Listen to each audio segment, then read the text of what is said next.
Oye, pero que yo me enteré bien de una cosa, Sergio. Este programa ya lo hemos hecho, ¿no? No, era parecido, pero no es el mismo. Ahora vamos a ver cosas más interesantes. Vale, porque hay un Mindfast que se llama Vida en Venus, la estrella del alba ESPI. Yo creo que este es RP, aunque me lo vendas. Pero este no, este es Venus, qué hermosa eres. Ah, vale, Venus, qué hermosa eres. Claro, eso me suena de algo, Jesús, pero no sé de qué caigo yo ahora mismo. ¿Qué me suena eso? De lo de hermosa, dices. Sí, no sé de qué. Sí, hicimos una cosa sobre Venus, es cierto, pero Venus, sí, ahí teníamos invitados, si no recuerdo mal, y en este caso, vamos a terraformar Venus. Ya sabes que somos así de simpáticos. Así que si te parece, pues en lugar, si quieres, para que cambie el nombre, en lugar de llamarle Venus, llámalo Afrodita, que al final todo es lo mismo. Pues o Venus ciudad de vacaciones. Venus ciudad de vacaciones. Venus Dor. Madre mía, qué lío. ¿Podemos empezar o seguimos diciendo tonterías? Empezamos, ¿no? Sí, yo estaría diciendo tonterías. Venga, pues decimos tonterías. Que para el sistema es más, tío. Buscamos los límites de la ciencia, el futuro de la tecnología, el alcance de la mente humana. Esto es Mindfacts. Bienvenidos a Mindfacts, donde cada semana buscamos los límites de la ciencia, de la tecnología y del número de tonterías que podemos decir en la entrada de cada edición del programa. ¿Por qué no? Alberto Espinosa, no tenemos límites. No, ni la ciencia tiene límites, ni Mindfacts, ni nosotros de hacer el imbécil. Está súper bien.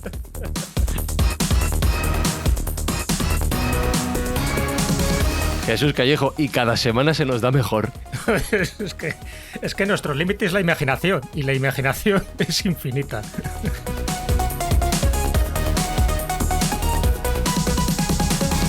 Sergio Cordero, como infinita es la estupidez humana contra la que tratamos de combatir en este programa, contra la nuestra misma, y además las ganas de ayudar a la gente que realmente lo necesita. Sí, definitivamente estamos intentando echar una mano a aquellos que más falta le hace, y en esta fase de la temporada lo que estamos haciendo es colaborar con aquellos damnificados por el terrible terremoto que sufrieron en Siria y Turquía.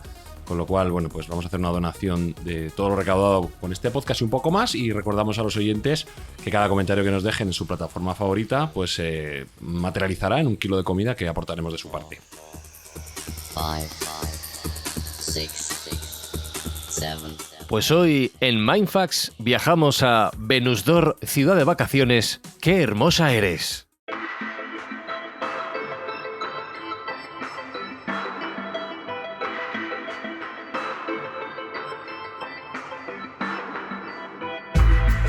Entonces, Jesús, ¿cuándo dices que se puso la primera piedra del ladrillo inmobiliario allí en Venus Dor, ciudad de vacaciones? Bueno, se intentó poner, pero se volatilizó rápidamente por el calor que hay. Así que hay que buscar otro tipo de material para que se no funciona. No, el ladrillazo no va bien. Bueno, cambio la pregunta, me pongo más en serio. Hoy hablamos de Venus y, como tú decías bien antes, vamos a hablar de las posibilidades que el ser humano puede tener en el futuro de habitar Venus si es que algún día lo conseguimos. Pero mirando atrás en el tiempo, la primera pregunta sería: ¿desde cuándo conocemos a este planeta hermano nuestro? Bueno, se podría decir que desde siempre. Ten en cuenta que es un planeta que se ve a simple vista, así que aquí no hace falta observatorios astronómicos ni catalejos, y eso hace que este planeta, igual que Marte, igual que alguno más, pues sea conocido desde tiempos inmemoriales, incluso sea descrito, ¿no?, y sea representado en algunas bóvedas celestes, ¿no?, de la prehistoria. Así que Venus, bueno, se podría decir que el primer registro, por poner un registro histórico, ¿no?, más o menos desde 1600 a.C., en la biblioteca de Asurbanipal, y estamos hablando de en Babilonia, ya queda constancia de que había un planeta. No lo llamaban Venus, ya sabes que Venus es un nombre griego, ¿no?, un poco por la diosa de la belleza. Sí, pero le llamaban Istar, ¿no? Parece ser, que también era su diosa de la belleza, o sea, que está todo relacionado. Claro, pero fijaros lo contradictorio que es este planeta, porque a la vista, es decir, antes de saber lo que sabemos ahora, y ahora comentaremos algunas de sus características físicas y geológicas, claro, tú lo ves y es un planeta muy brillante. De hecho es el planeta más brillante del sistema solar. Descartamos el Sol y descartamos la Luna, ¿vale? Pero como planeta es el más brillante del sistema solar. Y además, bueno, pues parece que tiene una cierta belleza. Tú lo ves y dices, oye, qué bonito. De ahí un poco que se le asociara siempre pues a alguna diosa de la belleza, y de ahí que se le llame Venus. Digo, por si me ibas a hacer la pregunta de por qué se la llama Venus, ya sabes que... Pero eso es a posteriori. Anteriormente, como ya el planeta era muy conocido, pues se le puso distintos nombres. También se le relacionó con distintos dioses o diosas. Y también, y esto es muy importante, se pensaba que eran dos planetas distintos o dos astros distintos. Uno que se veía por la mañana y otro que se le veía por la tarde. El vespertino y el matutino. Oh. O sea, que esto que parece que es una tontería decir, no, si el planeta es el mismo. No. Esto se tardó bastante en descubrir que al final era el mismo, porque brillaba, porque aparecía por distinta zona y entonces se pensaba que eran planetas distintos o astros distintos. Luego comentaré, si queréis, incluso los nombres que se les dio, porque ya los egipcios, como te puedes imaginar, se lo sabían. Sabían de memoria dilos. que esto era un planeta y que, por supuesto, pues estaba gobernado por algún dios, en este caso era un poco el Ba, decían que era el Ba, el alma o el espíritu del dios Ra, que es el dios Sol, ¿no? De hecho, los egipcios le llamaban la estrella de Benu Osiris cuando aparecía en el horizonte por las mañanas, y Sabatubati le llamaban así cuando era vespertino. De hecho, vespertino viene de un nombre de los romanos, porque a los romanos le pasaba igual que a los griegos. Pensaban que eran dos planetas distintos. Los romanos, cuando le veían por la tarde, le llamaban vesper. De ahí viene lo de vespertino. ¿Vale? Anda. Y en la mañana le llamaban Lucifer. O sea, que lo de Lucifer no tiene que ver con connotaciones cristianas, sino que ya era uno de esos nombres o de esos personajes que aparecían en mitologías antiguas. Bueno, pues visto lo cual, quiere decir que es un planeta que efectivamente siempre ha estado ahí, que incluso se asociaba, por ejemplo, en los mitos mesoamericanos, habréis oído hablar de Quetzalcóatl, ¿no? La serpiente emplumada. Bueno, Quetzalcóatl se le asocia con el planeta Venus también. Y hay un códice, de los pocos códices mayas que se conservan, el códice de Dresde, el que se conserva en Alemania. Básicamente, todo ese códice está relacionado con distintos aspectos de Venus. Es como un calendario, en este caso, en lugar de ser un calendario solar o un calendario terrestre, es un calendario de Venus. Es decir, ¿qué importancia tenían para toltecas, para olmecas, en fin, para mayas, para los mexicas en general? ¿Por qué este planeta tenía tanta importancia que incluso un códice, uno de los 4 códices que se han conservado, está prácticamente dedicado a él? Es decir, para ellos era muy importante, ellos consideraban que de ahí venían sus dioses y que de ahí, pues bueno, tenía mucho que ver con su cosmovisión y con su cosmología. A partir de ahí, esa es la parte mitológica. Si queréis, luego entramos un poco en la parte física, porque cuando se empiezan a conocer las fases solares, está claro que hay que esperar al siglo XVII, hay que esperar al descubrimiento y a la invención del telescopio, y hay que esperar, como no, a Galileo Galilei, que ya hace esas primeras observaciones en 1610, donde ve que tiene fases. Tiene fases Venus, el planeta Venus, igual que la Luna tiene sus fases, y también ahí hace algo, que no lo dice públicamente porque se jugaba el pescuezo, pero ahí sabe también que Venus giraba, igual que pasaba con el resto de los planetas, no alrededor de la Tierra, sino alrededor del Sol. Es decir, él asumía perfectamente la teoría heliocéntrica de Copérnico, pero Pecado. Lo dijo demasiado por si acaso en aquella época corría peligro, ¿no? Fuera. Entonces, desde ese momento, me refiero desde la invención del telescopio, pues sabemos muchísimo más de Venus, y ya no era tan bonito, ya no era tan brillante, hasta el punto de que uno de los nombres que le han puesto al planeta Venus es el planeta abrasador. Hombre, el que tenga lluvias de ácido, pues no ayuda mucho, claro. Y nosotros pensando en terraformarlo y habitarlo, Sergio. Yo entiendo que esto es porque nos queda cerca, al igual que Marte. Evidentemente son los 2 planetas más próximos y lo que tenemos más a mano para destrozarlo, pero ¿realmente es un planeta que vaya a ser apropiado para que el ser humano quiera ir a visitarlo? Yo creo que sí, pero déjame hacer un pequeño apunte para completar la información que ha dado Jesús. Yo tengo otra teoría de por qué la etimología de Venus, o por qué Venus se identifica con lo femenino y con las diosas de la belleza. Y es una teoría que escuché en la BBC, con lo cual entiendo que estará formada. Y es que parece ser que el ciclo que tiene Venus desde la Tierra es aproximadamente de unos 9 meses, lo que sería la duración de un embarazo. Con lo cual, antiguamente parece ser que se tomó eso como referencia para pensar y feminizar ese planeta, que es el tercer cuerpo, como bien ha dicho Jesús, más brillante de la bóveda celeste. Entonces, ya es muy bonito. Sí, definitivamente. Siempre ha tenido esa fijación, ¿no? El ser humano por ese objeto tan brillante y que tenía esas características tan curiosas como ha explicado Jesús, ¿no? Respecto a mudarnos a Venus. Ya hemos dicho en muchísimos programas. ¿Cómo es el entorno? ¿Cómo es? ¿Es verde? ¿Es verde vegetación? ¿Hay agüita? Te voy a decir primero lo bueno y luego lo malo. Como parte positiva. Mejor. Y esto es el por qué algunas voces se están lanzando al respecto de considerarlo como un destino alternativo a Marte.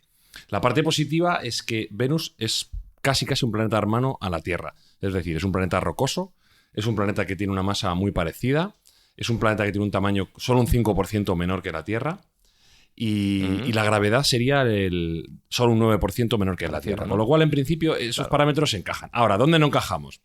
Bueno, pues digamos que la atmósfera que tiene Venus, que puede jugar un papel importante en esa terraformización, pues no sería muy agradable al contacto físico. No podríamos pasear tranquilamente por Venus. Pero bueno, ya veremos ¿Por qué? como esto, ya veremos que estará resuelto. ¿Por qué? Porque puedes elegir, si vas a la superficie de Venus, puedes elegir de qué quieres morir. Puedes morir abrasado por los 460 grados que hace en la superficie.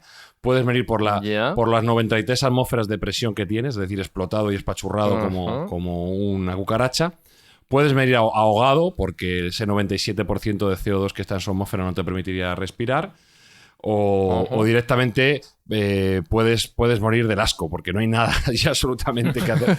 No hay nada más que volcanes, lluvia ácida y muy poco amigable para el entorno humano. Pero bueno, como... de hecho, si lleváramos plomo allí, el plomo se sería fundiría. un metal líquido. Sí, se fundiría. Directamente. Sí, pero bueno, vamos a ver que vamos a poder, gracias a las mentes científicas, sobrepasar todas estas limitaciones y vamos a ver las diferentes propuestas que se han marcado para elegir Venus como destino alternativo respecto a Marte, que es, digamos, el parangón normal para salir de la Tierra, ir a Marte.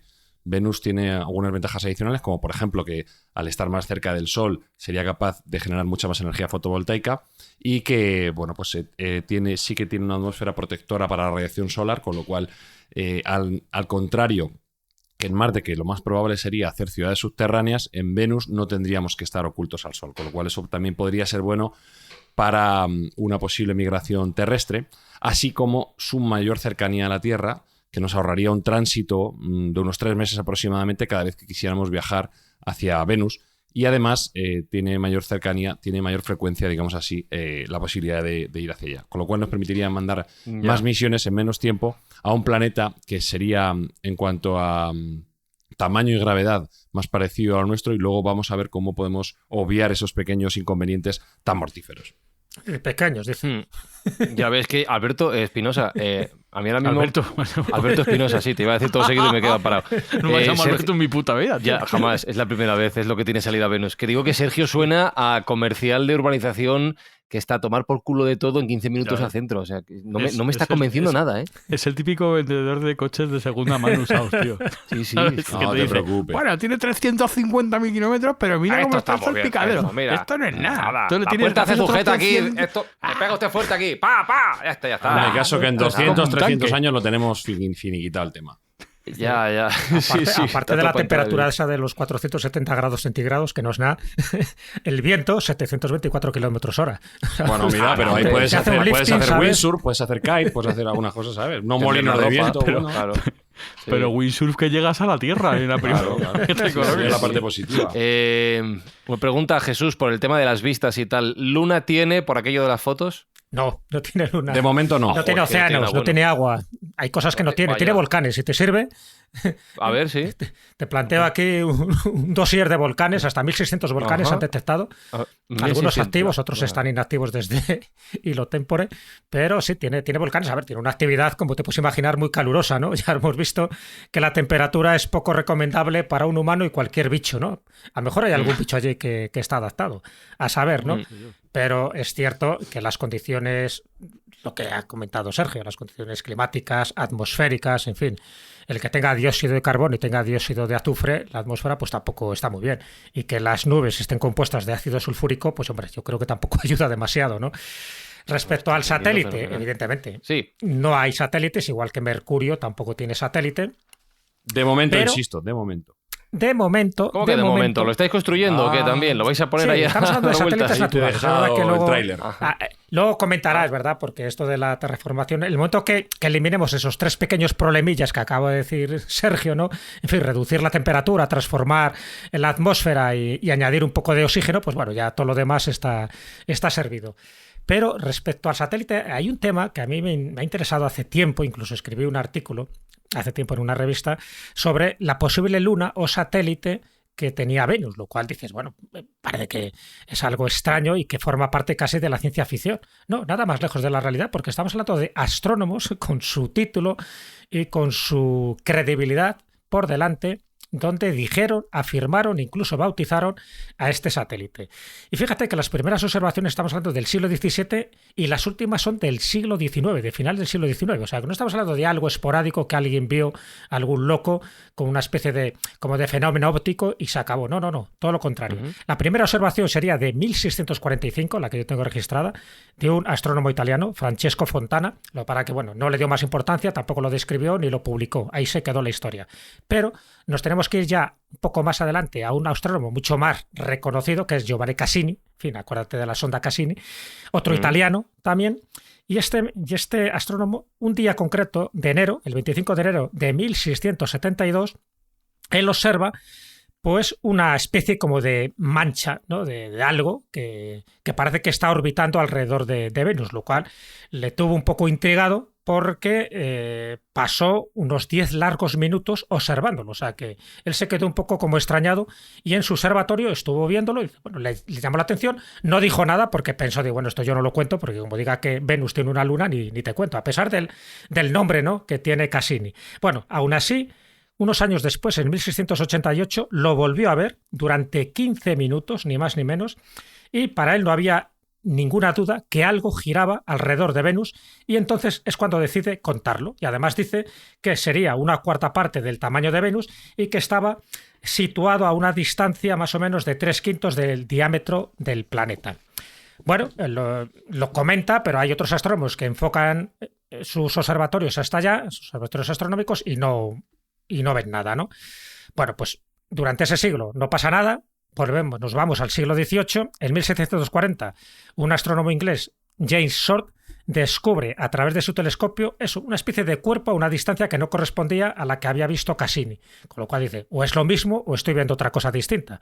Pasan los años y nada, ni rastro. Hasta que en 1759, otro astrónomo, Andreas Mayer, de Alemania, lo vuelve a ver durante media hora. Hay varias observaciones en el siglo XVIII. Una de ellas corresponde a Joseph Louis Lagrange, de Marsella. Este hombre, lo digo Lagrange porque me imagino que luego Sergio citará los puntos Lagrange donde habría que situar algunas de las pantallas precisamente para bajar la temperatura del planeta Venus. Bueno, pues él también lo observa y durante más o menos ese siglo hay 18 observaciones que se ve a un objeto que se supone que es un satélite que tiene Venus, y lo ven distintos observadores, hasta 5 observadores durante ese siglo. Bueno, como te puedes imaginar, se sigue sin confirmar al 100%, pero Federico II, el Grande, el rey de Prusia, propone que a este nuevo satélite, a este nuevo astro que tiene el sistema solar, se le llame D'Alembert, en honor al sabio enciclopedista francés. Dice, ya está, le bautizamos como D'Alembert y ya queda fijado. El problema es que volvió a desaparecer, era como el ratón y el gato. Volvieron otra vez. Como el Guadiana. Claro, como el Guadiana, efectivamente. Y nada, siguientes observaciones, nada, no ven nada en absoluto alrededor de Venus, ningún satélite ni natural ni artificial que lo orbite, pero llega un momento. Y estamos hablando de otro gran astrónomo, ni más ni menos que Jussot, del Observatorio de Bruselas, que lo contempla 7 veces seguidas y lo rebautiza como Neit. Neit es el nombre de la diosa egipcia de la ciencia, de la guerra y de la caza. Y además dice una cosa muy curiosa en aquella época. Él está tan convencido que este planeta existe, ya no le gusta que le llamen D'Alembert, lo bautiza como Neit. Y dice que se acerca a Venus cada 1080 días. Cada 1080 días. Pero no porque tenga una órbita alrededor de Venus, sino porque cree que orbita alrededor del Sol y cada 1080 días se acerca a Venus. Problema, que nadie más lo vuelve a ver. La última observación, y con esto termino, para que veáis la cantidad de astrónomos y de observatorios astronómicos que lo vieron y que lo catalogaron. La última observación en 1892 por Edward Barnard. Barnard, también otro de los prestigiosos, había descubierto la quinta luna de Júpiter y además una estrella en la constelación de Ofiuco. Y él considera que tiene una magnitud, de la 7ª magnitud cerca de Venus, pero nunca dijo que fuera un satélite natural como tal. Él dijo que era un objeto extraño. Él no creía, por supuesto, en ningún satélite que orbitara alrededor de Venus. Fíjate que esta última observación es de 1892. Con lo cual quiere decir que aquí ya prácticamente se había desterrado absolutamente que esto existiera. Pero sin embargo, él lo ve. Y si él lo ve, y aquí ya dejo la duda, es decir, con la credibilidad que tienen estos astrónomos, y él dice que es un objeto extraño, pero que no corresponde a un satélite, qué es exactamente lo que él vio, qué es exactamente lo que vio Cassini, qué es exactamente lo que vieron los distintos astrónomos. Es decir, hay algo que en algunas circunstancias, no en todas, porque no tiene un periodo regular, orbita alrededor de Venus. Y ahí es donde entran muchísimas teorías, vamos a llamarlas conspiracionistas, de contactados, diciendo que realmente es un objeto, pues evidentemente no natural, sino totalmente artificial, no humano, porque no tenemos todavía capacidad ni tecnología para colocar un objeto de esas dimensiones alrededor de Venus, porque además se echa en buscaría, como os podéis imaginar. Entonces, ¿qué es? ¿Todas estas observaciones desde el siglo XVII, XVIII y XIX tienen alguna credibilidad? Desde mi punto de vista, sí. Se han confundido con, pues eso, con objetos que no corresponden a un satélite, pero o puede ser efectos ópticos, como algunos astrónomos han dicho. Pues hombre, es llamarle tontos también a todos estos astrónomos. Lo dejo ahí porque me parece interesante que esta luna llamada Nate, que aparece y desaparece, ahí queda como constancia, y que por supuesto algunos autores de ciencia ficción pues lo han utilizado pues para utilizar sus argumentos diciendo que, os podéis imaginar, es que sería una nave no humana que de vez en cuando pues hace de las suyas.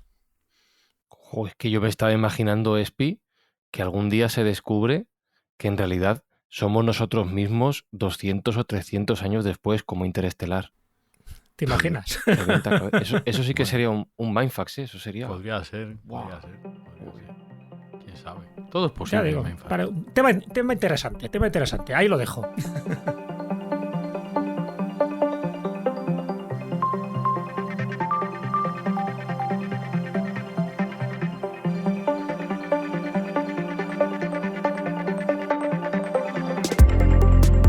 Porque Sergio Cordero, espérate que está pasando aquí una moto, mira, va camino de Venus, venga, pasa. Dale, circule, ahí. por favor. Escape Dale, libre, por favor. claro. Sí, está sonando que no vea. Sergio Cordero, ¿hemos ido ya a Venus? ¿Podría ser esa nave que hemos llevado a este planeta que en realidad se haya visto hace 200 años? Sí, hemos ido a Venus, hemos ido en varias ocasiones. O al menos hemos mandado objetos a Venus. Nosotros como raza, como especie, ya sabéis que solo hemos llegado hasta la Luna. Habrán estado un ratito. Han estado un ratito. más de lo que podría pensarse.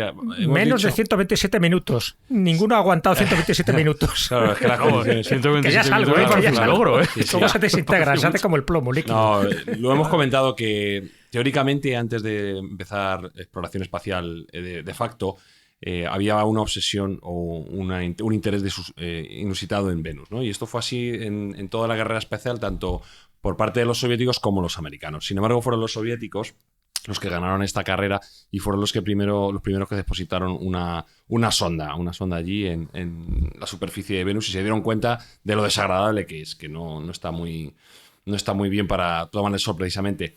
Estas sondas concretamente fueron las sondas Venera. La primera fue en el año 1961. Venera significa Venus en ruso. Fue la primera sonda que se lanzó para allá y no logró aterrizar porque hubo un fallo en el sistema de control y no funcionó. La Venera 3 en el año 65 ya sí alcanzó la superficie de Venus, pero no pudo transmitir datos porque hubo problemas técnicos, entre ellos posiblemente pues, que no estaban preparados para lo que iba a haber allí. La Venera 4 en el 67 ya realizó mediciones de temperatura, presión y composición atmosférica. Y la Venera 7 en el año 70 ya sí fue la primera sonda en aterrizar suave en Venus, no estrellarse, y transmitir datos. Solo pudo emitir algunos pequeños minutos porque, bueno, las condiciones, como hemos dicho, pues son terribles. Pero ya proporcionó una información muy valiosa sobre la temperatura, la presión y la composición de la propia atmósfera de Venus. Y ya los siguientes envíos, que fueron las Veneras 9 y 10, esto ya sí que fueron capaces de mandar imágenes. Ya habían aprendido los rusos lo difícil que era el asunto. Tener en cuenta que solo la presión equivale a estar sumergido 1 kilómetro en el mar. O sea, a día de hoy muy pocos submarinos son capaces de llegar a esa profundidad, con lo cual el hito tecnológico que suponía mandar un dispositivo allí pues era francamente importante. Y como digo... Y eso en agua, que sí, no es lo que te encuentras allí. Claro. Yo te hablo solo de la presión, no estamos hablando de la temperatura, como digo, 460 grados, ni del ácido sulfúrico que te encuentras, ni todos los inconvenientes que hay. Y que no hay wifi. Cositas. Tampoco hay wifi.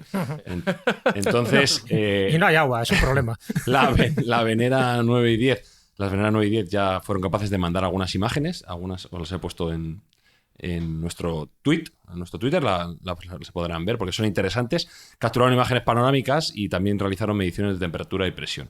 Y por último, las últimas imágenes que se mandaron por parte de los rusos fueron las Venera 13 y 14, que ya sí eran en alta resolución, en color, y bueno, ahí sí que se ve realmente cómo es el planeta. Es curioso porque yo los he estado revisando hoy y tiene un tono amarillento que recuerda a lo que está pasando en Nueva York hoy en día con esos fuegos y con esa problemática que hay ambiental, ¿no? Puede pasar un poco por ser el Nueva York de hoy en día. Los americanos también fueron, pero tuvieron menos interés o se enfocaron más en Marte y bueno, pues podemos hacer un pequeño resumen, pero realmente quien tuvo la preponderancia fueron los rusos. Los americanos mandaron la sonda Mariner, la Pioneer en el año 78, la Magellan en el 1989 y la Venus Express, que fue la última en 2005, que duró hasta 2014. Pero como digo, los pioneros en este caso y los que dieron primero fueron los rusos. Y un orbitador, ¿no? El Magallanes, que es el que cartografió la superficie, que ya es bastante, ya por lo menos por eso sabemos que tiene tantos volcanes. Es la de hecho, el Magellan, volcán más grande, ¿sabéis qué altura tiene? Sabéis que el volcán más grande del sistema solar es el que está en Marte, ¿no? Pero el volcán más grande de Venus, ¿sabéis qué altura tiene? ¿Cuánto? ¿Queréis que juguemos? Venga, 15.000 metros. Menos. Y decía, menos. Bueno, debe ser gordo. Pues claro, yo iba a tirar por ahí. Os doy una pista. Como el Everest. Más o menos la altura del Everest. Pues Pues eso, 8.400. Pues este tiene 8.800. Mira, lo he clavado. Si es que son planetas hermanos casi en todo. Sí, es verdad. Sí, bueno, casi todo, menos pequeñas circunstancias atmosféricas. Hasta que lo arreglemos demás. nosotros. Nada, casi nada. Pero entonces lo que yo no entiendo muy bien es, si todo está tan mal, ¿por qué pensamos en ir a vivir allí? Quiero decir, a mí no me apetece, no sé a vosotros, pero a mí no me está llamando nada y no lo veo como para el futuro de la humanidad, Bueno, Sergio. porque No sé qué tiene hay de bueno. gente que no tiene instalado Instagram y TikTok y se aburre y lo que hace es papers para ver cómo los humanos pueden llegar a colonizar en este caso Venus, ¿no? Y podemos hablar de Geoffrey Landis, que era un trabajador de la NASA que en el año 2003 hizo un paper, un estudio que se llama Colonizando Venus. Y ya él daba unas características y daba unas pistas de cómo podríamos soslayar esos inconvenientes que tiene esa atmósfera tan densa que tiene Venus. Su plan inicial era evitar simplemente la problemática. Si la superficie de Venus es inhabitable, vámonos a otra zona que sea un poco más habitable. Y él, mediante unos cálculos muy exactos y científicos, llegó a la conclusión de que a 50 kilómetros de altura no tendríamos los problemas que teníamos en la superficie. Es más, a 50 kilómetros de altura habría unos 27 grados, que ya los quisiera yo para Madrid ahora mismo, y la presión atmosférica sería exactamente igual a la de la Tierra, un bar. Con lo cual, unos dispositivos flotantes que además permitirían que el gas de flotación, el gas de relleno, fuese uno muy parecido a la atmósfera terrestre, haría que cualquier dispositivo flotase en esas nubes de Marte, esas nubes de Venus, y pudieran tener una civilización humana que pudiera colonizar desde arriba, digamos, no entrando en la superficie, pero desde arriba. Y además podría utilizar todos los elementos que están presentes en la atmósfera. Recordemos que es riquísima en CO2, pues mediante la química pues podríamos reformular todos los componentes de esa atmósfera para utilizarlo en cualquier otros materiales que necesitáramos para hacer una colonización de este estilo. Porque, bueno, pues al final la atmósfera de Venus es muy utilizable. Si digamos, la diseccionamos, por así decirlo, podríamos tener todos los materiales necesarios para la vida. Podríamos tener carbono, oxígeno, hidrógeno, nitrógeno y azufre, con lo cual con eso podríamos hacer casi de todo. De hecho, Carl Sagan, que creo que fue de los primeros, ¿no?, que habló de terraformar Venus, él hablaba que para evitar ese problemilla, ¿no?, de eliminar la mayor parte de la atmósfera tóxica que tiene, era sembrar la atmósfera con algas que irían absorbiendo el dióxido de carbono, reduce el efecto invernadero, que ese es el gran problema que tiene, ¿no? Va fijando el CO2 en formas orgánicas y va liberando oxígeno en este proceso, con lo cual, según él, claro, no sé de qué algas hablaría, según él sería un proceso natural, un proceso orgánico para ir eliminando ese CO2 y convirtiéndolo poco a poco en oxígeno. Bueno, sí, ese era uno de los sistemas que en 1961 ya estableció Carl Sagan. Una de las primeras propuestas, Carl Sagan, probablemente el divulgador científico más famoso de todos los tiempos, tiene un vídeo gracioso en YouTube, si alguien lo quiere buscar, donde él dice que puede haber dinosaurios en Venus. Es curioso, porque dice que... ¿Cómo que dinosaurios? Estamos hablando de que no van a poder aguantar los humanos. Bueno, él lo dice en un tono más o menos jocoso, porque lo que viene a decir es que como no vemos lo que hay, y como hay nubes, pues él intuye si hay nubes debe haber agua, si hay agua debe haber charcos, y si hay charcos, pues ¿por qué no va a haber dinosaurios, no? Él viene a decir, de un hecho que es que hay nubes, yo hago una teoría que es que hay dinosaurios. Un poco para reírse de las diferentes salidas de tono que se hacen fuera del mundo científico, ¿no? Fuera del ámbito científico. Entonces, bueno, el vídeo está ahí, es curioso, se puede ver. Y no quiere decir que él creyese que hay dinosaurios en Venus, sino que simplemente estaba haciendo pues esta metáfora, esta parábola para reírse de la gente que no utilizaba adecuadamente el método científico. Entonces tenemos que opción número 1 de habitar Venus es flotar a 50 kilómetros de altura para tener 27 grados y un bar, que siempre viene bien. Ese es el chiste que quería meter, gracias. Esto es opción viable. 1 la fácil, digamos, esta es la fácil. Sí. No muevas Sí, no lo menees dice la la cabeza, diente. Espinosa, no menees la cabeza, por favor. Es un chiste de bares, de cervezas, siempre te gusta. Sí, venga, ¿No? sigue, por favor. ¿Te gusta? Porque- Bueno, seguimos. Continúe, por Esto es favor, viable que- realmente. Esto tiene, dices que la opción fácil, esto se podría realizar algún día. Se podría realizar si enfocáramos, como siempre, los recursos de la humanidad en realizarlo. Ya. No creo que fuera mucho más complejo que el plan que tiene Elon Musk para colonizar Marte.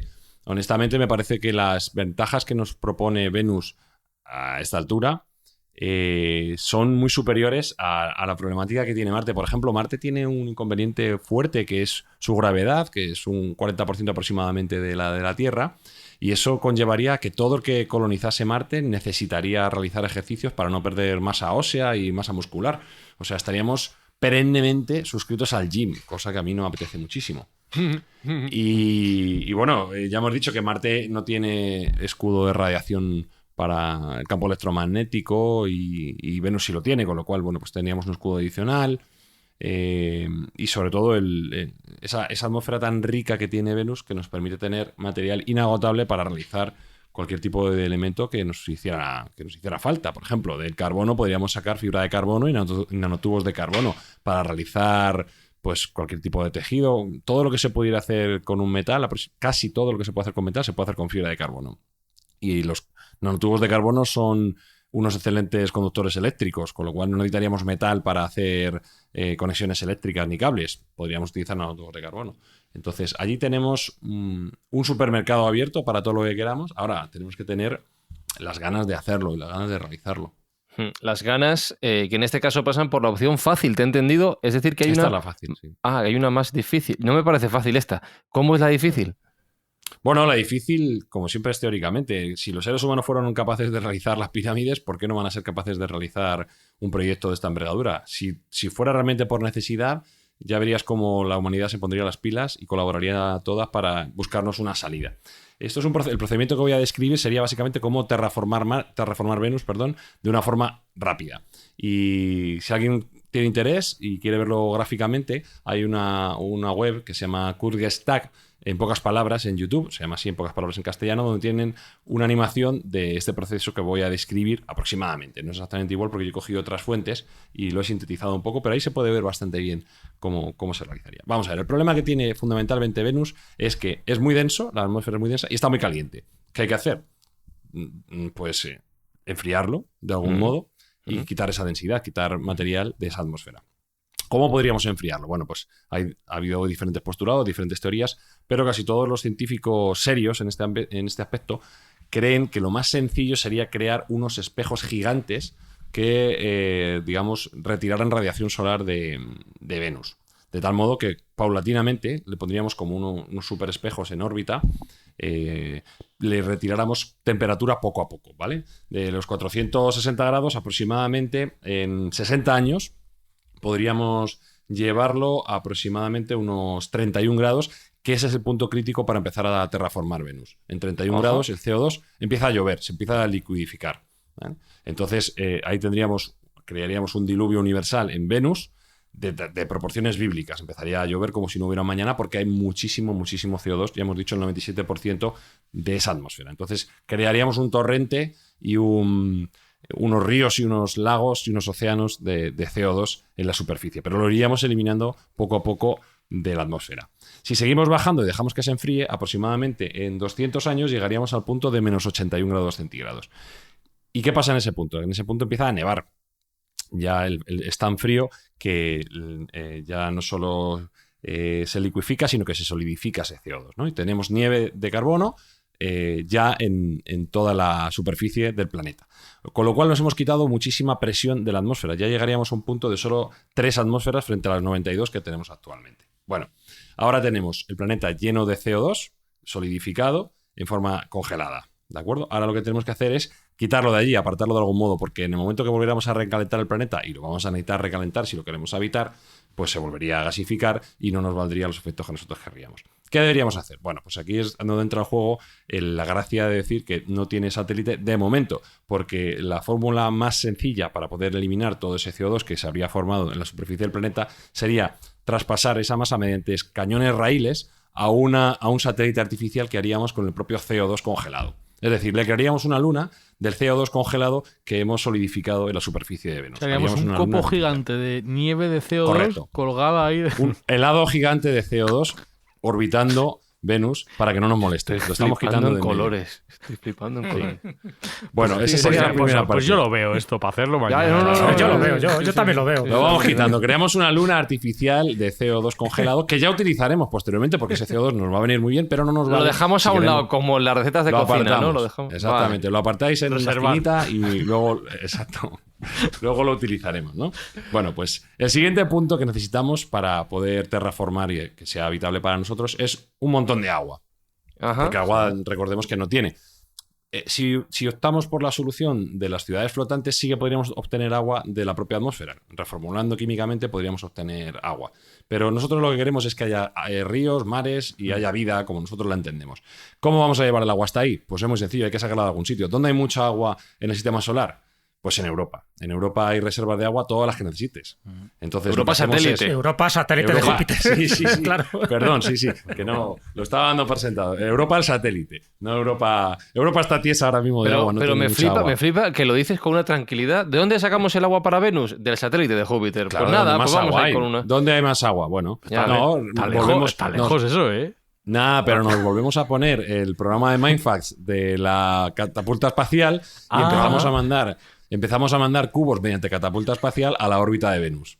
Ajá. ¿Vale? Entonces, la misma catapulta que recoge el hielo de Europa Madre va sacando mía. también el CO2, Coño. el CO2 solidificado de la que viene, se va mandando a ese satélite artificial que estamos Pim, creando. pam, pim, pam, Entonces, pim, pam. Yo lo veo, yo lo empezamos veo. a mandar un puente aéreo de agua CO2, Ajá. de tal modo que de Europa la quitamos una parte importante de agua, pero no sustancial, no se va a quedar sin agua, y lo que hacemos es ya tenemos un ambiente con la temperatura adecuada y con el agua adecuada. Ahora, nuestra atmósfera se ha quedado con casi un 99% de nitrógeno. Eso no es suficiente para nosotros vivir. Necesitamos oxígeno. Recordemos que la composición de la atmósfera terrestre es un 80% de nitrógeno, un 20% de oxígeno. Bueno, pues necesitamos ese 20%. ¿Cómo lo vamos a hacer? Como bien dijo Carl Sagan y como bien ha dicho Jesús, nuestro Carl Sagan particular. Vamos a meter, en este caso, no algas, sino lo haríamos con cianobacterias. Meteríamos bacterias que pudieran tomar ese nitrógeno y expulsar oxígeno. ¿Por qué sabemos que esto funciona? Porque ya pasó en la Tierra. El origen de la atmósfera como tal y como tenemos se cree que es mediante esas bacterias que cambiaron la atmósfera que tenemos y que la hicieron respirable para seres como nosotros. Con lo cual, si volvemos a utilizar ese formato que ya se utilizó en la Tierra, pues plantando las suficientes cianobacterias tendríamos una atmósfera lo suficientemente buena para crear vida. Bueno, lo que pasa es que A partir de ahí. eso llevó millones de años. Habría Sí, que dar llevó ahí millones de años, pero habría claro, que meter cianobacteria, no, pero claro, es que nosotros recuerda que nosotros nos apoyamos en la ley del retorno acelerado y nosotros Vale. somos muy capaces de generar cianobacterias y lo que nos propongamos. Sí. Hay muchas cosas más, ¿eh? todo- Sí, sí. Todos los esfuerzos de la humanidad combinados lo harían posible. Super Estamos cianobacterias.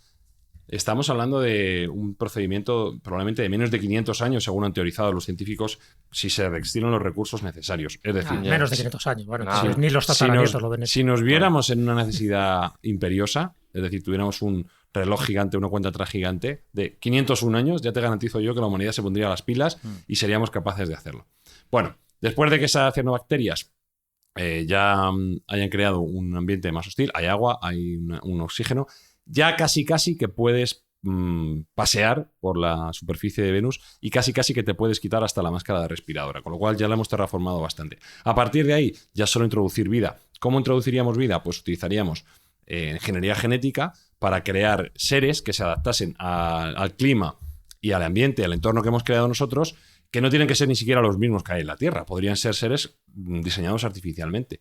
Entonces utilizaríamos supercomputadoras para hacer ingeniería genética y llevar allí las plantas y los animales que mejor pudieran funcionar en ese entorno. Con lo cual, en unos 500, 600 años tendríamos una nueva Tierra, que ya sería verde debido a la generación de estas plantas, estas cianobacterias y el entorno que estamos creando, sería verde, sería azul, y sería muy parecido a lo que sería una segunda Tierra. Con lo cual, igual no hay que buscarla mucho más lejos, lo tenemos ahí cerca.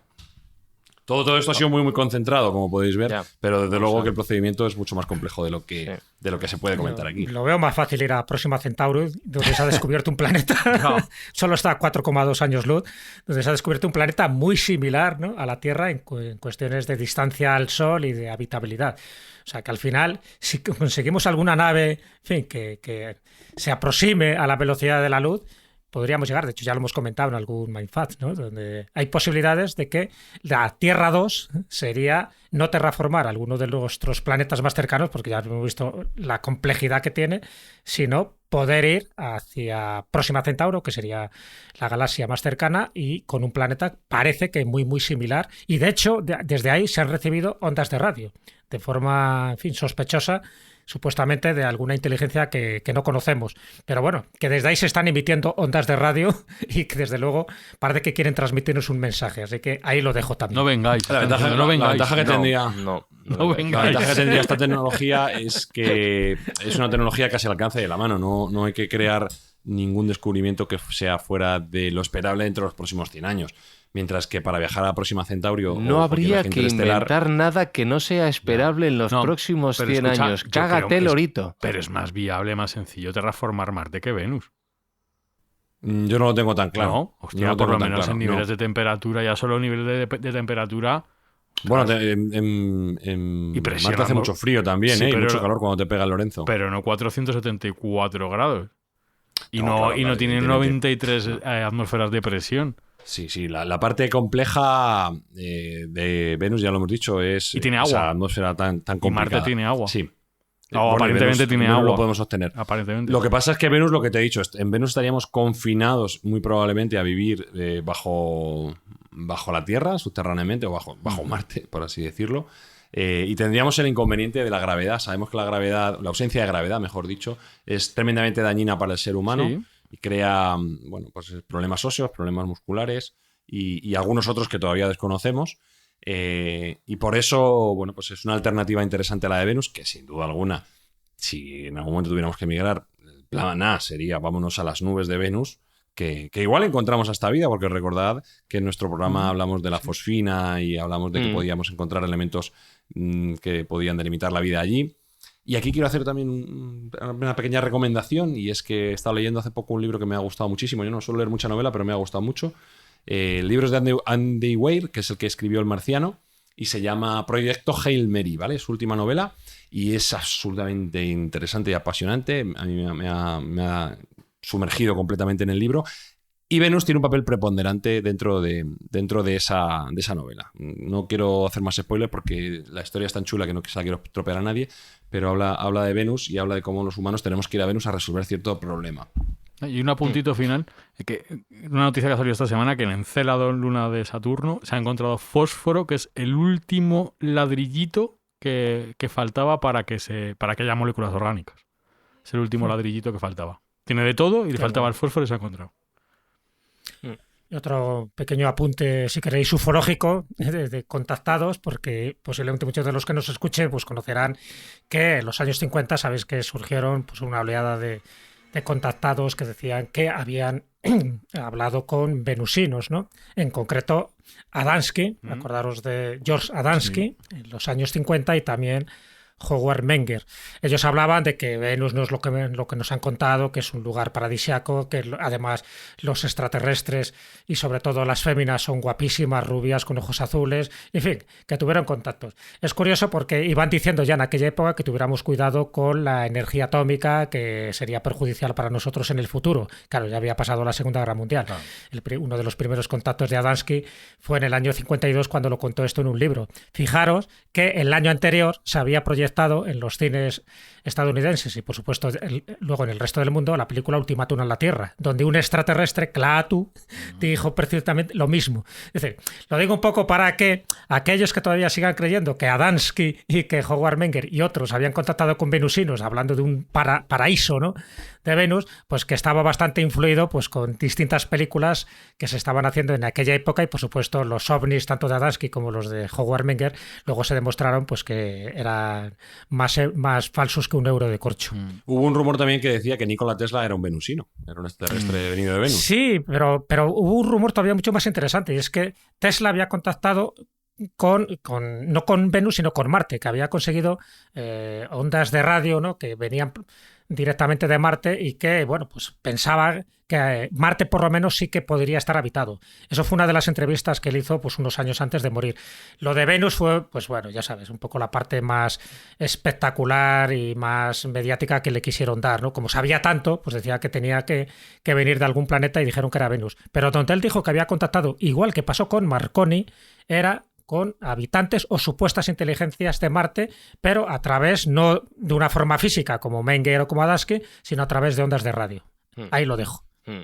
Yo recuerdo Mindfactors, que con la broma del principio del programa de si habíamos hecho ya este programa o no, y hablando precisamente de vida en Venus, hicimos una entrega de Mindfacts con nuestro profesor de cabecera, Fran Sanz Requena, titulada Vida en Venus, la estrella del alba, a raíz de aquella noticia que se publicó que afirmaba que se había encontrado vida en el planeta Venus, y allí Fran nos explicó lo que se había encontrado, lo que realmente se había comprobado que había allí y las posibilidades que había de cara a futuro. Así que os recuerdo, si lo queréis volver a escuchar, Vida en Venus, la estrella del alba.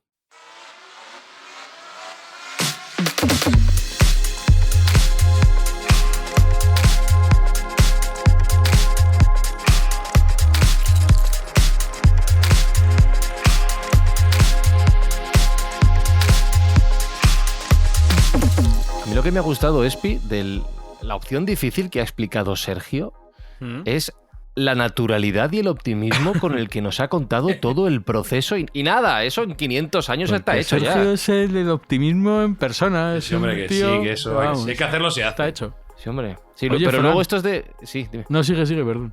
No, iba a decir que si es de estas obras que luego se alarga el presupuesto y Sí, otros 500 años Bueno, más. Y... Si la contratación depende del gobierno español, ya te digo yo que sí. Que se va a otros 500 o 300 años más y el doble o el triple de presupuesto. Lo que no ha comentado Sergio, aunque lo ha dejado entrever, que claro, esos escudos, pantallas solares para precisamente rebajar el calor, ¿no?, reducir la insolación total recibida de Venus, hay que colocarlos en sitios muy estratégicos. Ahí es donde entrarían esos 5 puntos de Lagrange. Acordaros que Lagrange es uno de los que observa ese satélite llamado NEIT alrededor de Venus, y hay que colocarlos porque es donde se produce ese equilibrio gravitatorio, donde no se convertirá en órbita, sino que podía quedarse en un lugar fijo, ¿no?, como pasa con los satélites geoestacionarios. O sea, que te quiero decir que esos puntos de Lagrange, que son 5, para colocar un objeto determinado, en este caso un satélite artificial, y que estaría que distante de 2 astros más importantes, como pueden ser 2 planetas, o el Sol y la Luna, o alguno de estos, ¿no? O sea, que me refiero que eso luego entraría en otro debate también astronómico de dónde colocar exactamente, o en qué punto de Lagrange colocar ese escudo o ese espejo solar protector para que baje la radiación, y luego pues eso, inseminar con algas o con bacterias para que esto se cumpla el objetivo de terraformar. Nada, 500 años. Lo típico de una reforma, Jesús, donde ponemos los espejos, donde ponemos típico, las ¿no?, algas. de las reformas, ¿no? Claro, nada, de todo. Uno sabe cuándo se empieza, llama pero no reforma cuándo acaba. Sotilio. Claro. Sí. ¿Qué me ibas a decir, Espinosa? Ya que estamos aquí charlando, ¿qué me ibas a decir? No, que es que quería leer un mensaje de un oyente que nos ha dejado una reseña. Sí, ¿Lo adelante leo? con ella. Es Sí, que sí. me ha encantado, tío, me parece Venga, increíble. Mira, es de un señor que lo ha dejado en Apple Podcast y se llama, su nick es Houpel, y pone pone la ubicación Great Britain, o sea, Gran Bretaña, ¿no? Ajá. Le ha puesto 5 estrellazas, ¿vale? Y ha Gracias. puesto uno de los mejores podcasts de ciencia y tecnología en español. Y nos cuenta este señor que soy conductor de camiones y en mi día a día me paso más de 10 horas conduciendo esperando en el camión. La verdad que desde que he encontrado este podcast los días se me hacen mucho más cortos. Escucho más de 5 o 6 capítulos casi por día y me encanta. Madre mía. La verdad que si te gusta Eso es la ciencia y hardcore. la tecnología, estos señores son increíbles. Madre mía. Así que bueno, luego nos Daño hace que una, estamos Un bendito, este señor es un bendito. nos hace una sugerencia luego y tal de listas de reproducción, que no sé si lo podríamos hacer esto, Hooper. Pero tío, me ha encantado que se escucha 5 o 6 capítulos al día de Mindfast, tío. O sea, Qué fenómeno. me parece Ya veremos. increíble. Pues un Vale. abrazo. Hay que reconocer que un programa como el nuestro, un podcast, donde en el mismo programa se hable de Josh Sadansky, de Carl Sagan y de Quetzalcóatl, no es habitual encontrarlo. Desde luego que no.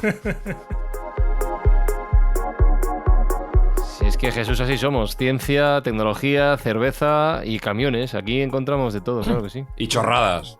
Chorradas. Somos unos bon vivant, ya que estamos sí. ahí en plan francés. Y ayuda a los más necesitados. Sergio, que no se nos olvide que esto lo hacemos por un buen fin. Sí, no es por nuestro ego, sino por ayudar al mundo y a aquella gente que de verdad lo necesita. Y en esta fase de la temporada vamos a donar todo lo que recaudemos por estas escuchas y por la publicidad que escuchan los oyentes a los damnificados del terrible terremoto que ocurrió en Siria y en Turquía. Y recordar que cada comentario que nos dejen, como el de nuestro buen amigo el camionero, pues donaremos 1 kilo de comida de su parte adicional a esta donación que vamos a hacer monetaria. Y ahora Alberto Espinosa, Sergio Cordero, Jesús Callejo y un servidor, Fran Izuzquiza, cogen nuestro camión intergaláctico. Vamos a ir a vaciar Venus de CO2, lo llevamos a Europa, traemos agua y por el camino paramos en Fuenlabrada para hacer el programa final de esta temporada de Mindfast. ¡Es verdad! Así que nos escuchamos en 7 días. Sí, ¡Es ya verdad! está, terminamos temporada. Ojo, que va a ser de traca, Vamos a pasar muy bien. En 7 Vuela. días nos escuchamos por última vez en la temporada. Chao, chao, chao, chao, chao, chao, chao. Mindfacts llega cada semana a tus oídos a través de Spotify, Apple Podcast, iVoox, Google Podcast o tu aplicación favorita. Búscanos en redes sociales. Somos Mindfacts. La primera persona que observó Venus al telescopio fue Galileo en 1609. Y lo único que pudo ver fue un disco sin características distintivas. Y cuando los telescopios se hicieron más grandes, es todo lo que podía verse, un disco anodino sin detalle alguno. Evidentemente Venus estaba cubierto por una capa opaca y por espesas nubes que tapaban la superficie. Durante siglos, incluso la composición de las nubes de Venus era desconocida. Quiero decir que se podía salir, mirar hacia arriba, ver Venus directamente y observar la luz solar que reflejaban las nubes de Venus. ¿Qué era lo que mirábamos? ¿De qué estaban compuestas las nubes? Nadie lo sabía. En consecuencia, la imaginación se desbordó. Ante el hecho de que no se podía ver nada en Venus, algunos científicos y otras gentes dedujeron que la superficie era un pantano. El argumento, si podemos llamarlo así, era más o menos este. No puedo ver nada sobre la superficie de Venus. ¿Por qué? Porque está cubierta por una densa capa de nubes. Bien, ¿de qué están hechas las nubes? De agua, naturalmente. Por lo tanto, Venus debe de tener mucha agua y su superficie debe de estar húmeda. Pues si la superficie está húmeda, probablemente es un pantano. Si es un pantano, habrá helechos. Si hay helechos, puede que incluso haya dinosaurios. Observación, no se podía ver nada. Conclusión, dinosaurios.